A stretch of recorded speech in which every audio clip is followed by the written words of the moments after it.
Hello, everyone, and welcome back to another episode of the Cup of Joe with Joe and Joe podcast. I am your host, Joe, and with me, as always, is my wonderful co-host, a Joe.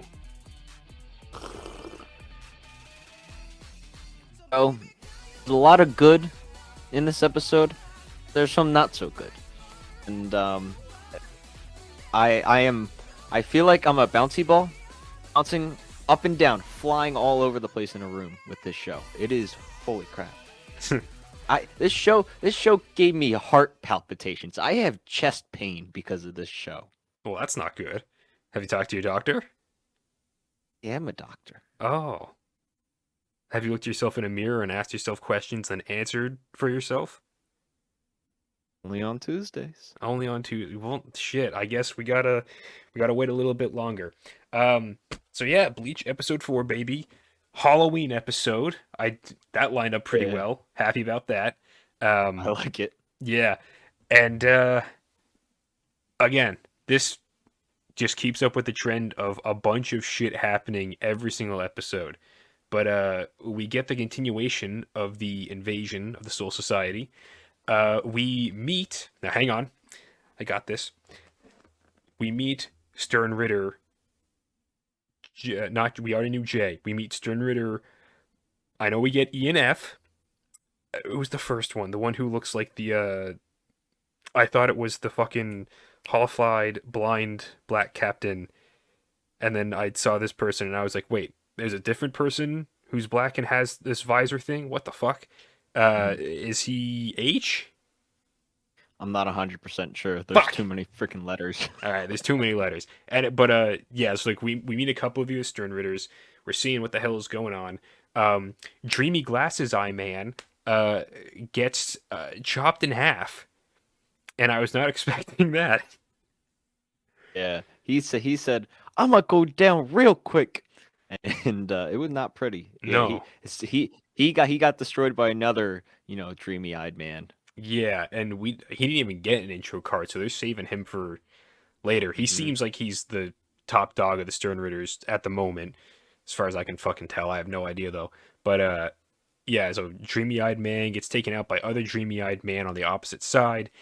We have Doggy Face taking on what's her? I believe it's Komamura. Sure, the Doggy Face. I prefer Doggy Face. It's funnier that way. He's taking on the what the fuck is her? It has so many B's. Oh yeah, come on, you gotta know it, Joe. You're gonna love this name. Joe, I tried to pause several times, but when Hulu like pauses, it doesn't take away the UI. So like her name card was just blacked out anytime I paused to try and read the fucking name. What is it? Do you know it? It's Bambi. Bambietta. Her name is actually Bambietta? I believe that's the full name, but everybody calls her Bambi. That's the character whose design you love. Yes. Yes. Yeah, that's Bambi, all right. Her like prancing around makes a lot more sense with that kind of name. I wonder if that's intentional or just like a whatever the fuck. It's 100%. It's Okay. 100% intentional. Cool. Yeah. If we get her backstory and we find out that her mother was killed by someone, pretty cool. Not the mother dying part. Whatever. You get what I'm saying. Names are really names, like the names, the letters, all the different things are the Sterners are from actually everything in this arc is super important. So some stuff does get like explained, like you find out why they're important, then others it's kind of left ambiguous why they're important. But Okay. Yeah, pay attention to them. I will do my best. The other Stern Ritter, I think Bambi is like E or F, and then the spike faced one, as Nod or something like as that. Nost. As Nost. Yeah, I believe A or F, their gender. I believe actually in the comic I think they make the gender non-binary, so you can't tell. Okay, because that was the thing. I thought they were female from just the headshot images, and then you look at them and they don't fucking speak, and I like that. I'm just like, ooh. Yeah. I don't know. Kubo wanted to make a character where you can't really know who they are. And that honestly, M and Bambi, my two favorites, my two absolute favorites. And I'm so happy we get you that you're kind of liking them too, because I love them. Yeah, I mean, so far most of the Stern Ritters look pretty awesome. Like I've loved J, E, and F. I'm loving. Um, some of the other ones are a little bit like more generic. Like Dreamy Eyed Man, he looks a little bit more generic. And then the guy who takes on, oh, I'm gonna forget his fucking name. One of the dual wielding blade guys. He loses his eye in this Yeah. episode. Whatever the Um, fuck his name is. The guy who he fights, who's just like I don't know. He looks like a dad, where he's just got the glasses. Pistachioed. Yeah, the stachioed man. Perhaps that's Paul if he gets his life together in 20 years or Ever. so. Really starts working out, takes up firearms. That'd be Give up that funny. milk money. You know, keeping all the milk money for that. So yeah, that's another thing. That guy loses his eye, which not a whole lot of that like attention drawn to it, but it is a moment that just keeps up the tension because like most of this episode is very good at like keeping the tension going throughout everything that has been built up from the past couple of episodes. Something that I did find a little like, huh, is when Renji and Byakuya are taken on as Nod or whatever the fuck their name is. Um, Byakuya just kind of goes like, "All right, I'm gonna fucking use my Bankai." And Renji's like, "But we don't know they could take our Bankai. They're gonna steal it away." And he's just like, "Yes.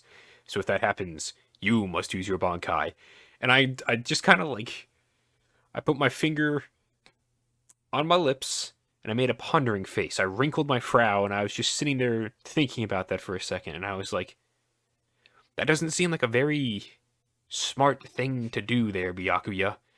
And then he's just like, all right, Senbon Zakura time, baby, let's fucking go. And it looks so fucking good in the new series. Holy shit, all the swords are rising up out of the ground and then just shattering and all this shit.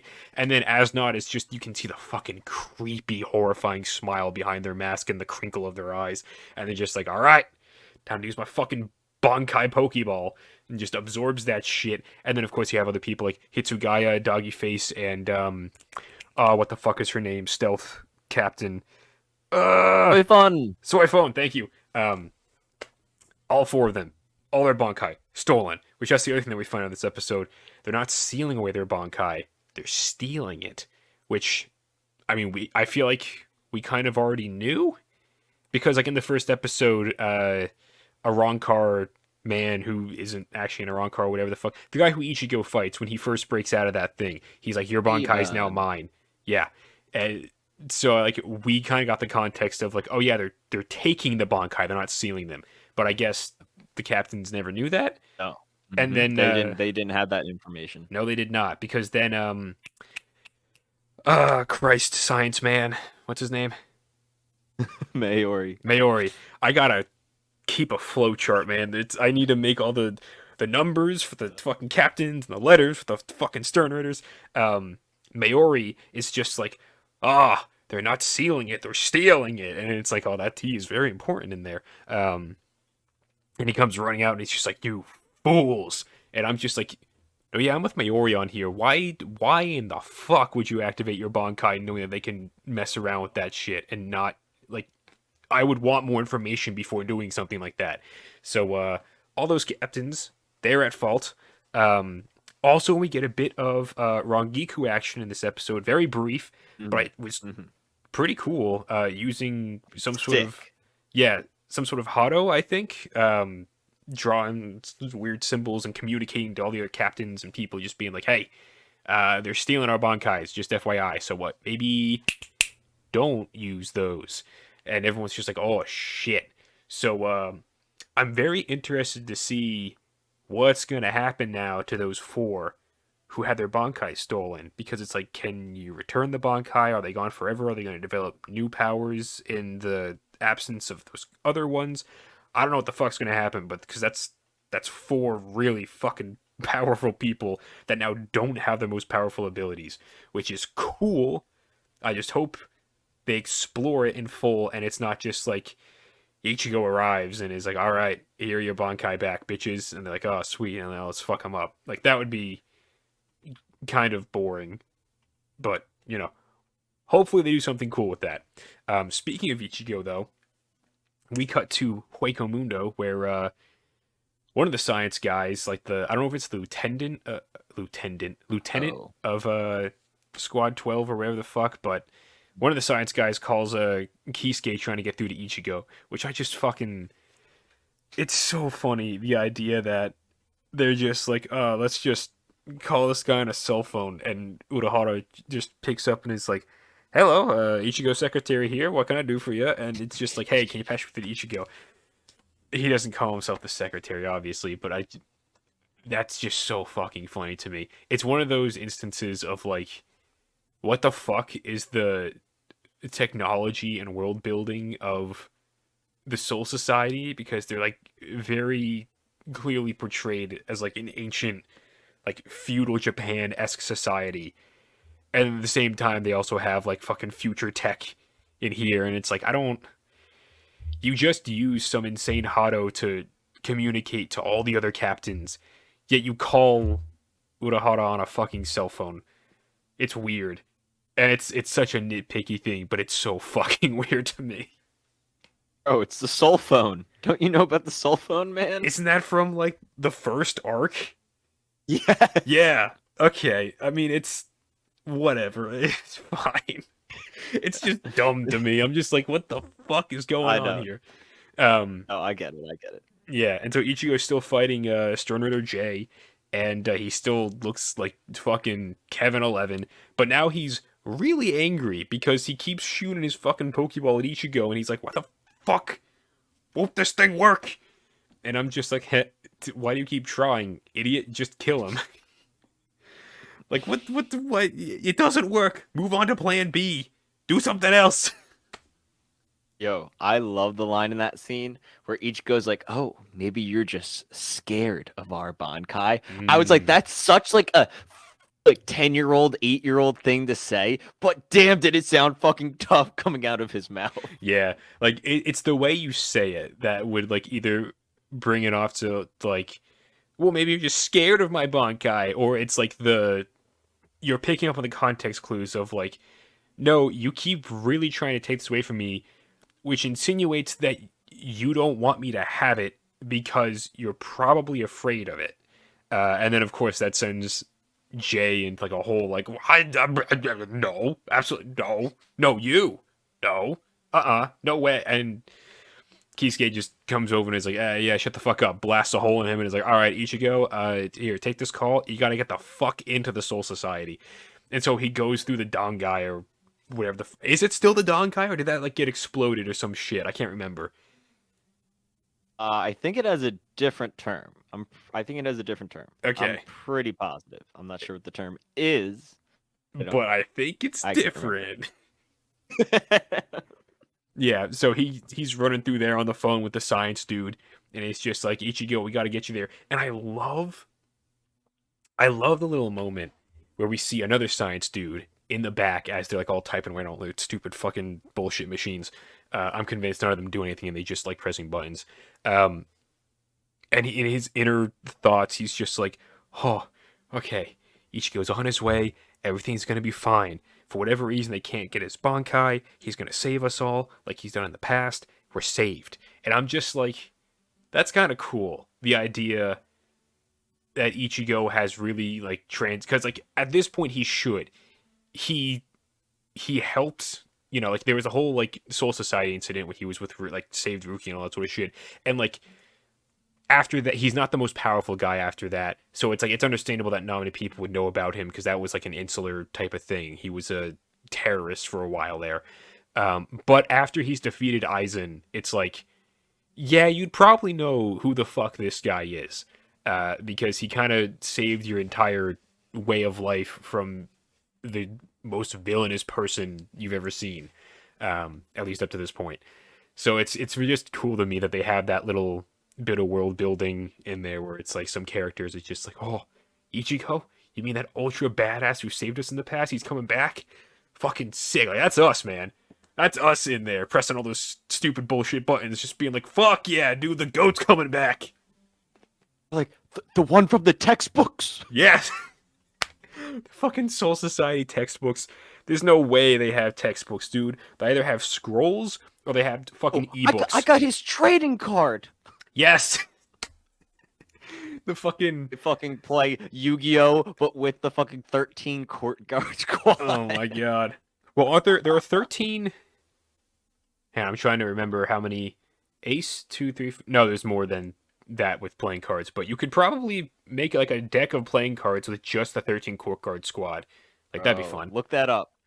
Make a Okay. note of that. I gotta Wait, look no, that how up. many cards are Bleach in a playing deck? cards. 52 in a 52. deck, right? Is that including the two Yeah. jokers? No. No. Okay, so 13 times 4 is 52. So yeah, you can make an entire deck based on the 13 court guard squad. Yo. Let's fuck it. Let's.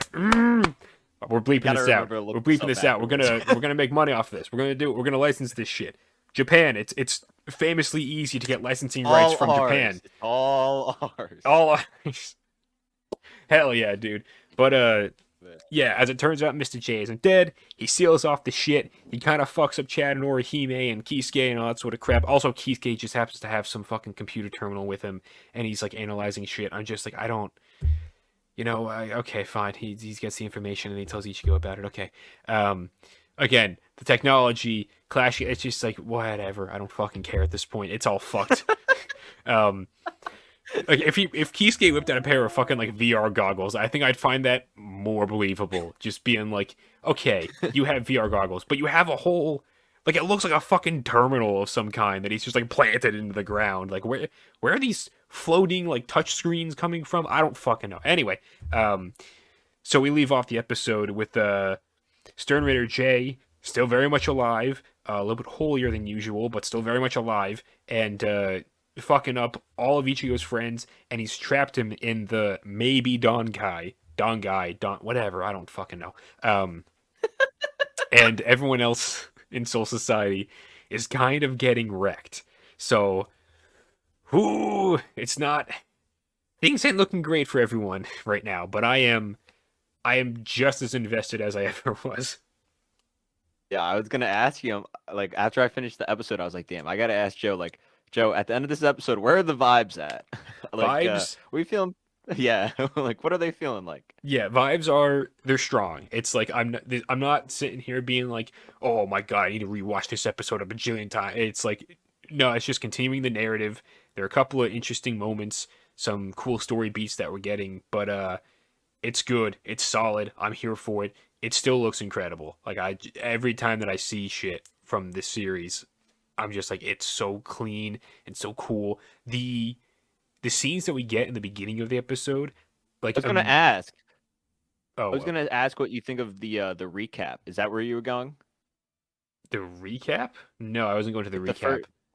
Oh, okay. Like I wanted to, because I'm not sure how I felt about them wasting like 3 minutes with a recap at the I beginning. fucking hate it. I completely gloss over that in my brain because like it's always at the point where I just keep pressing the arrow key to get through the recap shit, and most of the time it's like it's just recap until opening, and then I'm watching the OPs for this show, Joe.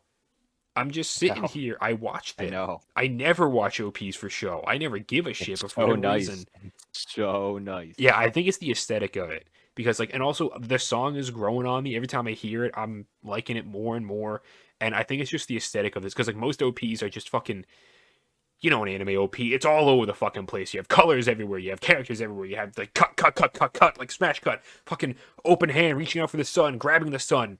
Boom, the beat drops, you smashing the other thing. Two friends standing back to back in a fucking field. The camera's whizzing around, doing all this shit. It's just like, You got that so accurate. I mean, it's Oh my exactly God. what every fucking anime opening is. And like this one, I'm not saying it's any different, but it's like the stylation on top of it. I just really enjoy. I think like the toning down of all the insane. It's like it's pink with the black and white, and for whatever reason, I fucking love the way it looks. I guarantee it. But it's just so nice. So I'm watching the OP, and then to what I was going to say in the beginning of this episode, other than the fucking recap, the shots that we get immediately after the invasion began of all the people like fucked up in the Soul Society, and they're like just body parts, dead bodies, body parts, and blood splatters just littering the Soul Society. And I'm just like, yeah, no, this looks like war. Like this is fucked. Um, it was a very good tone setter, and also the little like Mhm. 360 cam that we get of the the Soul Society with all the beams coming out of it. I'm just like, Oh, that was fuck, sick. it's very cool. So like the art direction, just the cinematic direction, everything in this show visually is doing pretty fucking good. Like excuse me, it's hitting hard, and I'm enjoying it a whole lot. So I can't fucking wait to get more. I want them to be like, all right, and here's the next 7 episodes right now, because I just want to be able to go through it. I just want to watch it and just be able to rewatch it because I love it a lot. Oh, where do you think we're going from here? I mean, at some point, Ichigo will, I'm assuming, get to the Soul Society and see what the fuck is going on, and he's gonna get real mad about it, and that's what's gonna be his catalyzing action to launch him into, trying to fuck up the Quincy King Yawach or whatever the fuck his name is. So that's where we're going. I'm pretty sure. I don't like to make too many big predictions because then I don't want to be like, oh, well, my idea was better. Or, I didn't like it. It's like I don't. It's cool. I have some ideas of generally where we're going. I hope it. I hope it just makes me feel real warm and fuzzy inside. This arc called the 1,000-Year Blood War. God, I hope it makes me feel all sorts of warm and happy inside. All I'll say is moving forward, I'm gonna see a lot of new stuff. New stuff. I mean the new stuff, Joe. Okay. I'm happy. I'm excited. I am ready. So, well, that being said, I believe that's everything we'd want to be talking about for episode 4 of Bleach. We hope everyone else is enjoying it as much as we are. Which is probably impossible because we're, again, with this fucking self-proclaimed Bleach sluts over here. But hey, maybe you're a Bleach slut too. So, proud of you for that. Anyway, we hope you enjoyed this episode, and always remember, we'll love you, we'll leave you, and goodbye.